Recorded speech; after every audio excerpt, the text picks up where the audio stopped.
சிறுநீரை அடக்குவதால என்ன மாதிரியான பிரச்சனைகள் வரும்? நார்மலாவே நம்ம குடிக்கிற தண்ணி, நம்ம உள்ள இருக்கிற கழிவுகள் எல்லாமே யூரின் போற மாதிரி, மோஷன் போற மாதிரி நிறைய கழிவுகள் வெளியேறிட்டு வருது. அப்ப சிறுநீர்ல சில வகையான உப்புக்கள் வந்து வெளியேறிட்டு இருக்கு.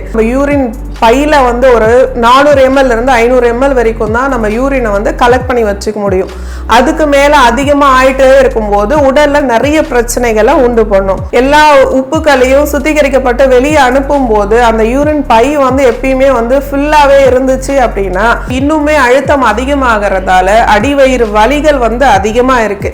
டெய்லி இந்த சிறுநீரை அடக்கி அடக்கி வைக்கும் போது அந்த மூத்திர பையோட கண்ட்ரோலே இல்லாம போயிடும் போது அன்கண்ட்ரோல் யூரினேஷன் வந்து கண்டிப்பா வரும். அப்ப நம்மள அறியாமே நம்ம வந்து அந்த இடத்துல யூரின் பாஸ் பண்ணக்கூடிய சிச்சுவேஷன்ஸ் கூட வரலாம். அந்த அளவுக்கு டெய்லி ரொட்டீன் லைஃப்ல இதை நான் பண்ணிட்டே இருக்கும்போது அந்த ஒரு ஸ்டேஜுக்கு நம்ம தள்ளப்படுறோம்.